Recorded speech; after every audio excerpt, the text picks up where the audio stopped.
Après avoir traité certains sujets assez complexes dans les dernières vidéos consacrées à Endgame, je pense qu'on mérite aujourd'hui une vidéo moins casse-tête. Du coup cette fois on va se permettre de rêver un petit peu en parlant de films qui pourraient voir le jour dans la 4ème phase du MCU, et en quoi certains d'entre eux pourraient être très intéressants, notamment après un univers post-Endgame. Ce sera également l'occasion pour moi de traiter le cas de certains personnages dont je n'ai pas encore parlé, sachant que certains d'entre eux auront un rôle très important dans la suite des événements, pour ne pas dire primordial. L'univers de Marvel est colossal, et si le Marvel Cinematic Universe a beau avoir pris le temps de se créer une version déjà très riche, il est intéressant de se rappeler qu'en réalité, le MCU ne fait que gratter la surface d'un univers totalement fou, dont rares sont les fans à en maîtriser les spécificités. Dans cette nouvelle vidéo, nous allons nous attarder sur le futur du MCU, entre forces du mal, Asgardiens de la galaxie ou encore menaces cosmiques. Bref, nous allons parler du post-Endgame.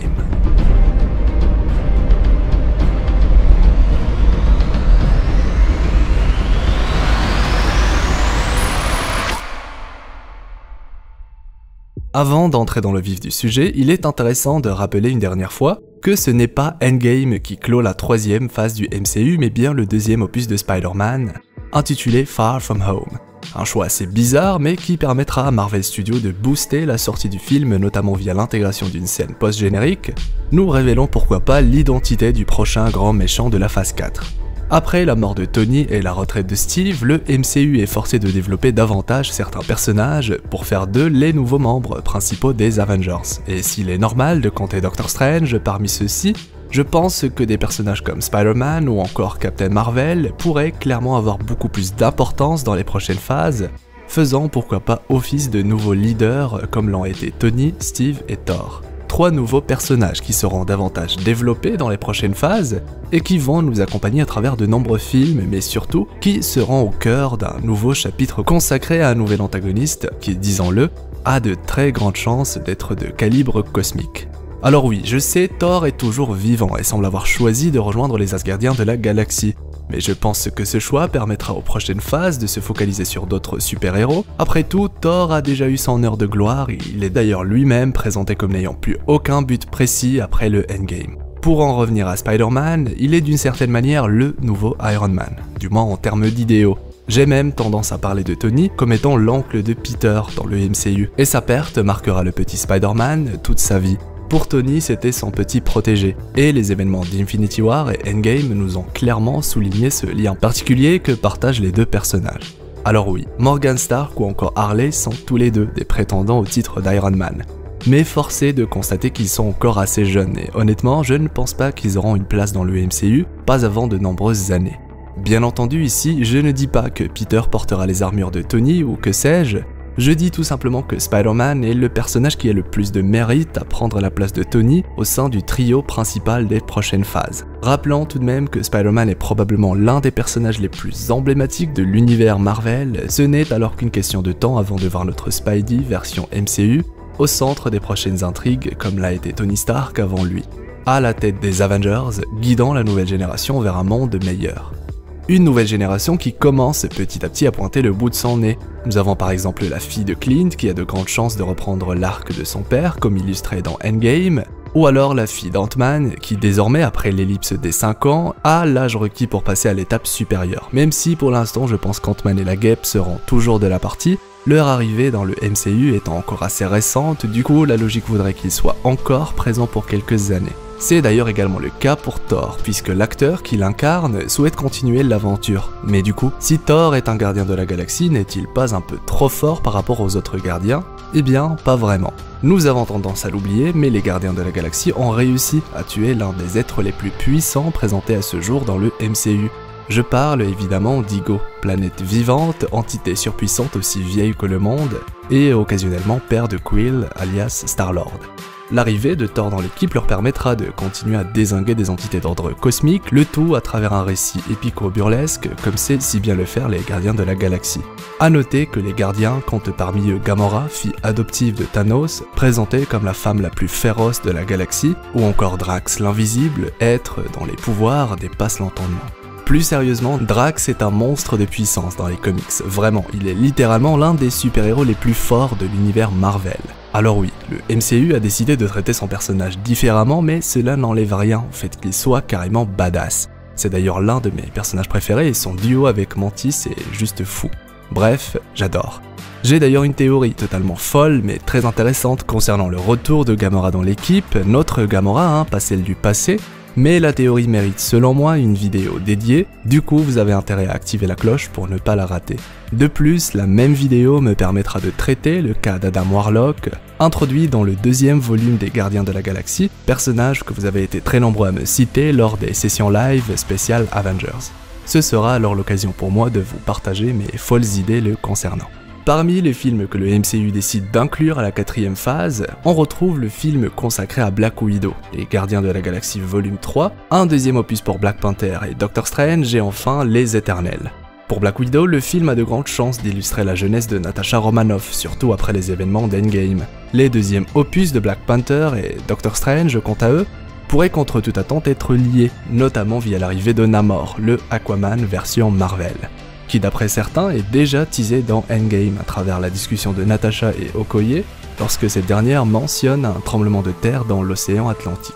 Le personnage de Namor était même présenté avant la sortie du premier film Doctor Strange comme étant de la partie, mais finalement ce ne fut pas le cas.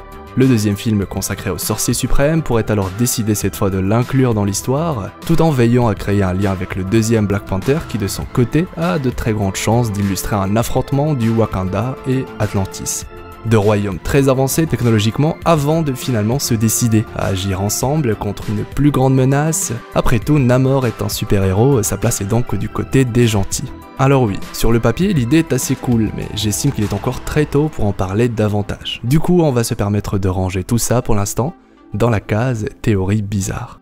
Du côté de Doctor Strange, suite à la destruction de la Gemme du Temps après les événements d'Endgame, il est plus que probable qu'un retour de Dormammu soit envisageable, et cette fois, Doctor Strange sera obligé d'utiliser un autre moyen pour le vaincre ou du moins arrêter sa progression. Mon cher collègue Agorok parle quant à lui de l'introduction de la dimension des rêves dans ce deuxième opus, et avec elle, l'arrivée d'un nouvel antagoniste du nom de Nightmare. Et j'ai juste envie de voir ça à l'écran tellement ça vend du rêve. Une chose est sûre, Doctor Strange est parmi les super-héros les plus puissants du MCU. Il se doit alors d'avoir un Némésis plus impressionnant encore. Mais bon, ce n'est que mon avis et comme d'habitude, j'ai hâte d'avoir le vôtre en commentaire. Et d'ailleurs, en parlant de Strange, je pense qu'il aura l'occasion de récupérer la Gemme du Temps dans ce deuxième opus. En tout cas, l'hypothèse n'est clairement pas à écarter. Après tout, les gemmes ont été détruites, pas effacées de l'existence, et vous le savez très bien que rien ne se crée, rien ne se perd et que tout se transforme. Et comme il a été possible à l'aube des temps de collecter et forger les restes de ces systèmes en lingots concentrés après le Big Bang, il est possible que d'autres entités se prêtent aujourd'hui à leur reconstruction. Il est donc selon moi idiot de retirer les gemmes de l'infini de l'équation, leur retour n'étant encore une fois selon moi qu'une question de temps. Vous savez, j'ai également longtemps pensé que Strange avait fait une erreur dans son plan après avoir perdu la gemme, et entre nous, je doute que le sorcier suprême décrit par l'ancien comme le meilleur d'entre eux soit du genre à faire des erreurs. Du coup, j'aime penser qu'il faut être patient. Après tout, il précise lui-même qu'il n'échangera en aucun cas la gemme du temps, encore moins pour sauver des vies. Alors oui, tout ça est bien beau, mais pour ma part, ce que je veux voir dans les prochaines phases du MCU, c'est surtout le côté cosmique de l'univers Marvel. En savoir davantage sur les Célestes ou encore sur les doyens de l'univers comme le Grand Maître ou encore le Collectionneur déjà présent dans le MCU. Ce sont des personnages que je trouve particulièrement charismatiques et de nombreux mystères les entourent. Qui sait, on aura peut-être même l'occasion d'en savoir davantage sur les êtres qui ont forgé les gemmes de l'infini, les 4 entités cosmiques primordiales, à savoir la mort, l'entropie, l'infinité et l'éternité. Réjouissez-vous, explorateurs d'univers, le MCU est loin, très loin d'avoir épuisé ses ressources. Nous ne sommes qu'au début d'un voyage unique, au goût si singulier. De la même manière, vous l'aurez compris, Endgame ne signe en aucun cas la fin de notre aventure, qui je vous rassure elle aussi, ne fait que commencer. Et bien voilà, j'espère que cette nouvelle vidéo vous aura plu, et si c'est le cas, je compte sur vous tous pour me laisser un pouce en l'air, le fameux pouce bleu avec le gant de l'infini, c'est vraiment très important et ça récompense le travail fourni. D'ailleurs, n'hésitez pas à me partager vos idées ou théories concernant les prochaines phases du MCU dans l'espace commentaire et pourquoi pas, à me dire quel est votre super-héros préféré et pourquoi certains seront peut-être présents dans la suite des événements. Si c'est votre première fois sur la chaîne, notre équipage d'explorateurs d'univers se fera un plaisir de vous compter parmi ses membres. En plus, l'abonnement est totalement gratuit, après tout, plus nous serons nombreux, plus il sera facile pour nous de vaincre le prochain grand méchant du MCU. Un grand merci à vous tous pour m'avoir accompagné durant cette vidéo, c'est toujours très cool de voir que vous êtes au taquet après chaque sortie. Pour les intéressés, je suis présent sur Instagram et Twitter, ce sera d'ailleurs l'occasion pour moi de vous faire gagner des figurines pop de Thanos et Tony, tous les liens sont en description. Juste avant de terminer, je me permets rapidement de vous partager certaines vidéos via les annotations de fin, et si vous ne les avez pas encore regardées, ce sera le moment pour vous d'être à jour concernant les vidéos post-endgame de la chaîne. Quant à moi, je vous souhaite une agréable journée ou soirée, c'était Hirosef, l'explorateur d'univers, pour vous servir. Si tu as envie de rejoindre mon équipage d'explorateurs d'univers, tu peux t'abonner directement en appuyant sur ma petite tête assez creepy. C'est gratuit hein, et ça fonctionne également avec un smartphone ou une tablette. Vous avez envie de soutenir financièrement la chaîne, c'est désormais possible. Et si vous êtes sur Twitter, je sais pas ce que vous attendez pour me follow.